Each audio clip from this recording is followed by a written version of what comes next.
देशाला इंग्रजांच्या हस्तक्षेपातून मुक्त करण्याचं काम करणाऱ्यांची जी मालिका आहे त्याच्यामध्ये अत्यंत मोलाची कामगिरी त्यांनी केली. हा एक इतिहासाचा भाग आहे, हा आपण विसरू शकत नाही. नेहरू एका मोठ्या घराचे सुविधेग्रस्त होते. स्वातंत्र्य नाही पाहिल्यानंतर संघर्षात घुसले.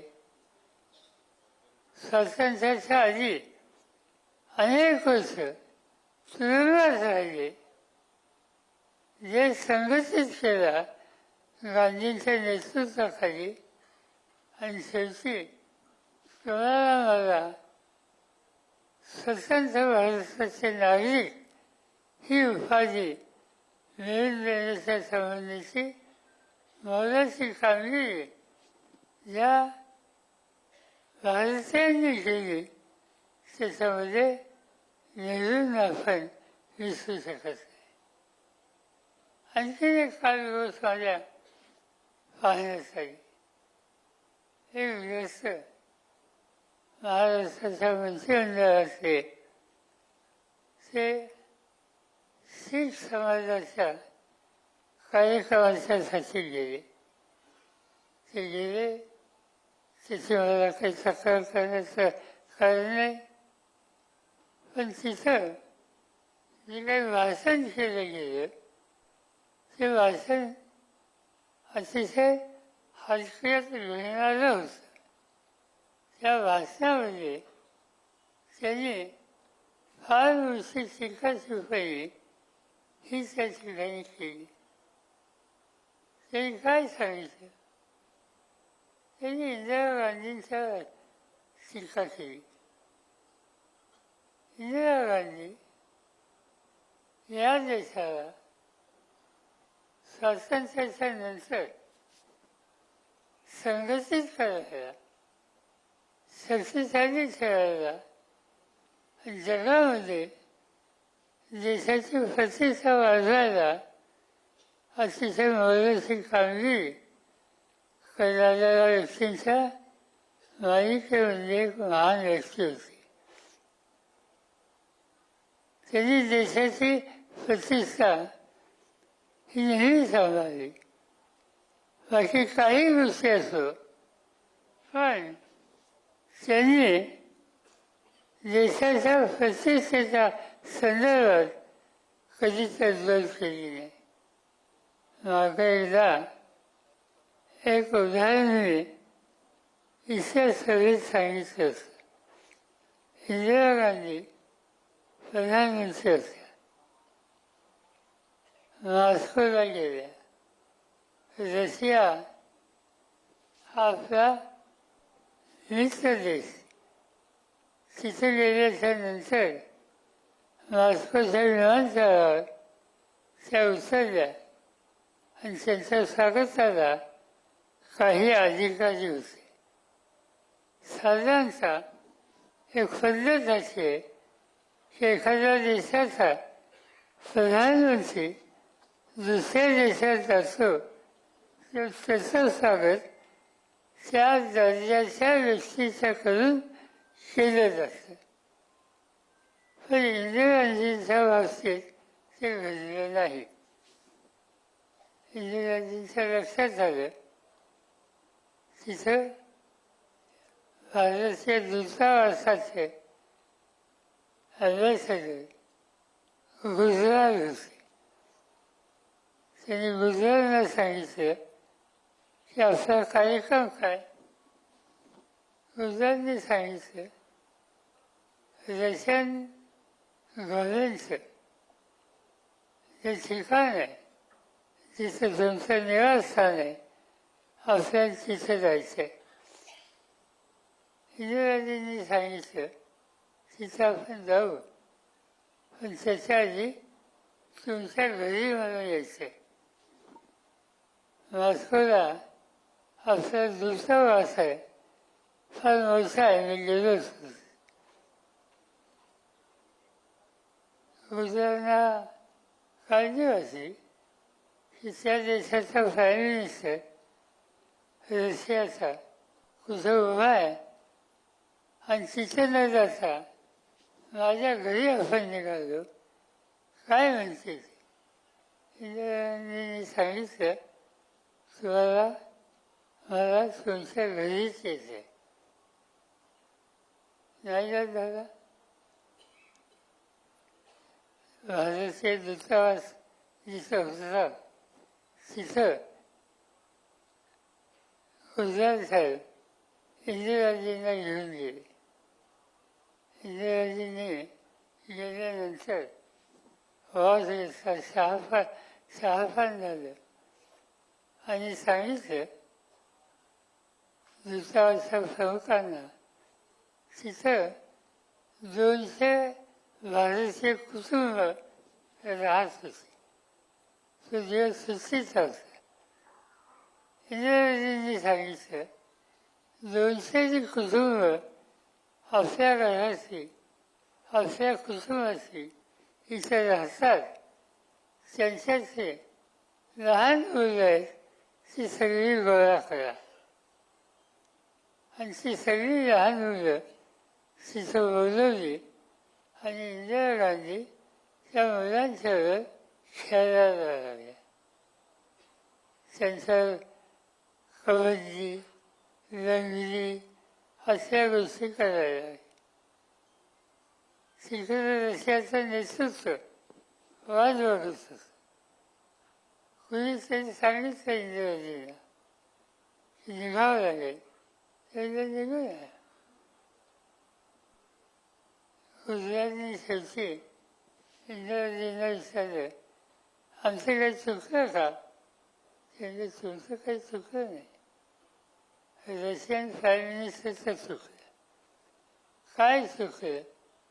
मी या ठिकाणी आले ते इंदिरा गांधी म्हणून आहे 40 कोटी लोकांच्या देशाचा प्रधानमंत्री म्हणून मी विचारलेले त्यांची अवस्थेचा होत असेल तर मला अशा सगळ्या स्वागतामध्ये स्वारस्य नाही.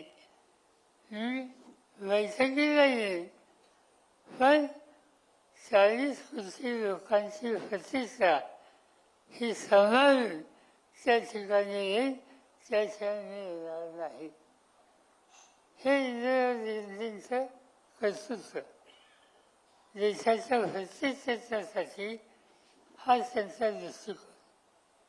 आणि काल कोणते एक महाराष्ट्राचा मंत्री पंजाबमध्ये जाऊन बोलतो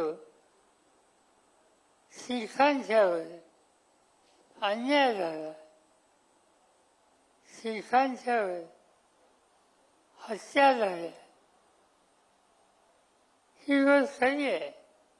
सुवर्ण मंदिरामध्ये नंतर जे काही घडलं त्याच्यामुळं या देशाच्या स्वातंत्र्यासाठी आणि या देशाच्या रक्षणासाठी ज्या समाजाने प्रचंड त्याग केला त्यांच्या मालिकेमध्ये आपण शीख समाज यांचं योगदान कधी विसरणार नाही. पण समाजाची प्रतिष्ठा ठेवू पण ही ठेवत असताना आज जे काही महाराष्ट्राच्या माणसांनी वक्तव्य केलं तसं वक्तव्य आम्हाला मंजूर नाही. आणि वक्तव्य असं होतं की इंदिरा गांधी असोत राजीव गांधी असोत या सगळ्यांनी शिखांवर अत्याचार केले आणि त्याच्यासाठी शिखांचं नुकसान करणारे हे काँग्रेसचे नेते आहेत असं भाष्य त्या महाराष्ट्राच्या मंत्र्यांनी त्या ठिकाणी केलं. आपण देशाच्या स्वातंत्र्यासाठी शीख समाजाचं योगदान मी आत्ता सांगितलं. पण त्यासाठी हिंमत या देशाने सुद्धा दिली. काही चुकीचे लोक होते. आजही देशाचे 98% शीख हे या देशासाठी बऱ्याचशी किंमत द्यायला तयार आहेत. या देशाच्या शेतीचा, अन्नधान्याचा प्रश्न सोडवायचं काम शीख समाजाच्या शेतकऱ्यांनी शिवारात घाम घालून केलं हे कधी आपण विसरणार नाही. सैन्यामध्ये बरीचशी जबाबदारी घ्यायला शीख समाज पुढे येतो याचा अभिमान आपल्या सगळ्यांना आहे. पण हे सगळं होत असताना काही गोष्टी ज्या घडल्या त्या आपण विसरू शकत नाही. उदाहरणार्थ काही लोकांनी तरुण मुलांच्या मनामध्ये चुकीची विचारधारणा सांगून त्यांना एका वेगळ्या रस्त्यावर न्यायचा प्रयत्न केला आणि त्या रस्त्यावर अनेक हत्या झाल्या. या देशाच्या स्वातंत्र्यासाठी आणि रक्षणासाठी ज्यांनी योगदान दिलं त्या लोकांच्या मालिकेमध्ये काही लष्कराचे अधिकारी यांचंही स्मरण करावं लागेल. जनरल वैद्य हे या देशाचे लष्कर प्रमुख होते. पुणे शहरामध्ये त्यांची हत्या केली गेली. त्या हत्येला शीखांचा हात होता असं सांगण्याची भूमिका काही लोकांनी केली. आणि म्हणून शीखांच्या संबंधी आदर आहे. पण काल तिथे गेलेला मंत्री या शीखांच्यावर काँग्रेसने आणि या देशाने अन्याय केला अशा प्रकारचं भाषण त्या ठिकाणी करून सवन देशाची एक प्रकारची वेळावळू हे करण्याचं कारण आहे. इंदिरा गांधींची हत्या झाली, राजीव गांधींची हत्या झाली, जनरल वैद्यांची हत्या झाली, अनेकांची नावं दिसतायची. पण या गोष्टी आपण विसरूया असं त्याचं स्मरण करायला नको. पण महाराष्ट्राचा एक मंत्री पंजाबमध्ये जाऊन ही सगळे शीखांचं शिरकाण हे काँग्रेसच्या विचाराच्या लोकांनी केलं ही भूमिका त्या ठिकाणी मांडतात. हे देशाच्या दृष्टीने योग्य नाही. देशाच्या स्वातंत्र्याचं योगदान त्यांचं महत्त्वाचं आहे.